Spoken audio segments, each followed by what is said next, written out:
I have a lot to squeeze into 2 hours today, but I wanted to open the program talking a little bit about how driving home yesterday, I was listening to the governor's State of the State address, and I've got some thoughts about that. Also, coming up today, Lieutenant Colonel Steve Heil, who's an occasional guest on our program, a former neighbor of mine, is going to be joining us at about 8:40 this morning.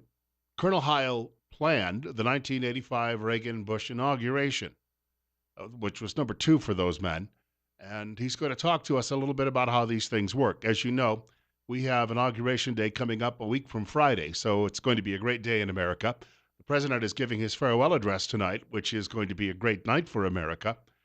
And Steve will join us, as I say, in about half an hour. And then just after 9 o'clock news this morning, Scott Herndon is joining us from Abortion Idaho, which is the organization we talked about yesterday with Randy Staples, which is looking to put a ballot measure statewide that will allow the public, create a ballot measure that will allow the public to vote on banning abortion, which would then become law if it happened in Idaho, which could then become a test case that would be taken up by the U.S. Supreme Court and could overturn Roe v. Wade, which does not ban abortion then nationally. However, what it does do is allow states to make individual decisions and turns it back over to your state legislatures in many parts of the country. So those are some of the things coming up. But listening to Governor Otter while driving home yesterday, there's an old cartoon I remember watching. It's an early Looney Tunes cartoon, and it features Medusa. You remember Medusa from mythology? She's the woman who supposedly, with one look from her, with her evil eye, could turn people into stone. And in the cartoon, she's leading an audience of people, and she's instructing them on what they're going to do. She's giving a speech, and what she does is she says, "Is everyone in agreement? Raise your hands." And what she's done is she's got all these stone people she's turned to stone, and what she does is she pulls a string, and that string pulls strings on all of the stone arms, and all the stone arms raise in approval. Motion carried, right? I'm driving down the road, and I'm reminded of that cartoon yesterday because every time Governor Otter would say something in about a 30-second increment, there would be a pause, and then there would be applause. And then he'd talk another 30 seconds, and then he would pause, and then there'd be more applause. And I was thinking the guy who's actually flipping that switch for the applause light, he's probably getting a little bit of carpal tunnel syndrome after doing all of that. And I'm not here to knock Governor Otter. I'm not one of those people in the Republican Party who has issues with him. I think overall, look, as I pointed out in a blog post at our website about this morning, if you think this is bad, go live in New York State under a Governor Cuomo for 12 years. I did that once. My sister's doing it a second time. It's not a pleasant experience. It can be a lot worse. However, these speeches, these State of the State addresses, they're just for the media. And what I do is I explained in my blog post, when I was a young reporter, I was sent to the local sheriff's department one day to do a story. The sheriff's department was releasing its top 10 most wanted list. And then it became a yearly thing. Every year the sheriff would call a news conference, and there would be a top 10 most wanted list. Now, you got to realize in some parts of the country, they've got a lot of wanted, seriously wanted people. But I'm going to take this to the point and say that on that top 10 list some years, after you got past the first two or three, you had to fill it out with a lot of people who were wanted for overtime parking. I kid you not. It just, some places just don't have a lot of crime. And then what would happen is every time someone was actually eventually picked up, there'd be a blaring newspaper headline, "Number 7 arrested on the Sheriff's Department top 10 most wanted list." I had a friend, he was a sergeant at the Sheriff's Department. His name was Bob Burns. And one day I was speaking with Bob, and I said to Bob, "What's the deal with this list?" And he said, "Oh, the newspaper wanted it." So it was created to give the newspaper something to write about. The Sheriff's Department was doing a little goodwill with the newspaper by creating the list and saying, "All right, we'll do it for you." And then media would show up in a gaggle every year and report breathlessly about this. And you'd get a couple of days material out of it. And like I say, if 2 or 3 of the people were caught during the course of the year, there'd be follow-up stories. State of the State addresses are pretty much the same dang thing. They don't mean anything. Can I just come right out and say that? Now, the president in a few weeks will do a State of the Union address. State of the Union address at least has some historical basis, and the president is trying to lead a national consensus or a legislative consensus maybe more now a national consensus. The legislative part of it just seems to be forgotten in the television show that has become the State of the Union because historically, in the early days, there's no regulation that anybody has to do this on a yearly basis. It just says from time to time, the president will apprise Congress of activities. So in the early days, Thomas Jefferson, he might write out a little bit of a letter and he'd send it over to Capitol Hill and say, hey, we bought some new printer ink. I just want to let you guys know. But then modern media demands this because then they can, especially, the old line alphabet networks. Cable news has stolen their thunder, but they used to love these because they could all sit around and they could interrupt all of your favorite TV shows at night and then sit there and repeat everything the president had said, and then have a couple of other people on to either disagree or agree with what the president said. And then, you get 2 or 3 days of these proposals that you can talk about, and it gives you something to fill time with. And it's not really a whole lot different because newspapers are looking to do the same thing. And the newspaper people in this country, they still believe that they have some influence, just like the old Alphabet News Network people believe that they still have some influence. So the governor comes out and he gives a long speech like this, and then the newspaper gets a few days of stories out of it. My experience was when I was a young reporter, I used to have to go, when I lived in New York State, one of my jobs, I was always every year at the State of the State address. So I'd get sent down to Albany for a couple of days. Now, I'm not recommending this, but I was young then. And when you're young, you can get away with certain things. I would save the company money on a hotel because my old college roommate, Jim Wanovich, Jim lived in Albany. So I would go down and I'd stay at Jim's house and sleep on his couch.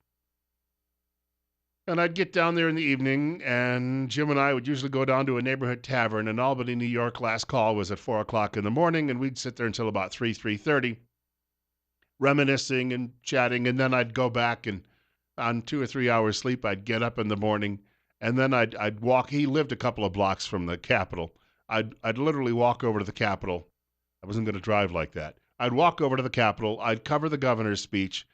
And then I'd go, he was a Democrat at the time. Then I would go down to some of the Republicans who would be meeting in a room just off the basement. And I would go down and I would meet with some of them. And the Republicans would tell me that the governor was just a complete spendthrift and that he was going to bankrupt the state and this needed to come to an end. And then I'd go visit with some of the Democrats and they would tell me how wonderful the governor's speech was and what a great vision it was for the state. And isn't this the greatest place to live on the planet? And it's only going to get better because we'll follow this. We'll follow this instruction that he has put together for us. And then nothing really would happen, except they'd spend a lot of money and things wouldn't get any better.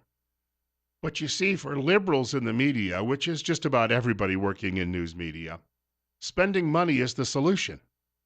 You can't come out and give a State of the State address and say, look, I'm going to try to help the taxpayers out. We're going to cut spending. We're going to eliminate a lot of departments and programs. Media will just scream bloody murder. Because in the view of liberals, and since we're talking media and liberals, it's redundant, right? In the view of liberals, every problem out there demands money be thrown at it. They don't know any other way to solve a problem other than take somebody else's money and throw it away at somebody else. That's how it's done. So this morning, if you looked all over the state and you looked at all of the newspaper editorials, I did that. In fact, if you go to our website and you see my piece today about the governor's dog and pony show, as I referred to it, you'll see those links. And that's all it's about is, oh, the governor's going to spend money over here. Isn't that great? Oh, look, the governor's going to blow some money here. Isn't that great? Oh, the governor's he's going to take more of your money and throw it at a problem that will never be solved over here. What a wonderful guy he's suddenly become. Well, Governor Otter knows that most of these things aren't going to happen. He gets a few nods from the media about being a great guy. And then the legislators are all sitting around saying, hey, who's going to pay for that? And since they actually control the purse strings, and the governor can always just go, oh, well, it wasn't my fault. It was the intransigents over there in my own party. Oh, it's a good thing I'm not running anymore because I don't need their support. I'm telling you right now, this is all just a scam. And the thing is on these State of the State addresses, now you've got them at the county levels. You've got libraries who are doing State of the Library. You've got people at colleges doing State of the College. You've got people who are doing State of the Neighborhood. You've got people doing State of the Dog Catcher. Come on. This is all just generated for those types of shows. And I was listening to all of this driving home yesterday, and it struck me. most newsrooms actually have better things to be chasing. There could be more in-depth reporting going on and investigative reporting, and all of these things could be taking place. But in an era of cutbacks in news, which have been going on unabated now for over 30 years, close to 40, I know going all the way back into the early 1980s, I started reading about cutbacks in broadcast news as well as in print news, and it's only getting more. It just come. We have more news sites available than ever before because of the internet, but you don't have any more people working in it because some people are being in some forms of media are shedding jobs, and then those people go over, they work at a media or internet startup for a couple of years until that fails.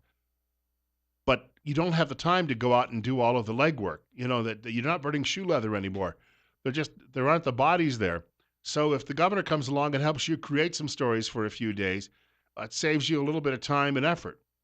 And this is a vicious circle that's going to go round and round and round. I was talking to a potential candidate for public office a few weeks ago, and I just said, tell you what you're going to do.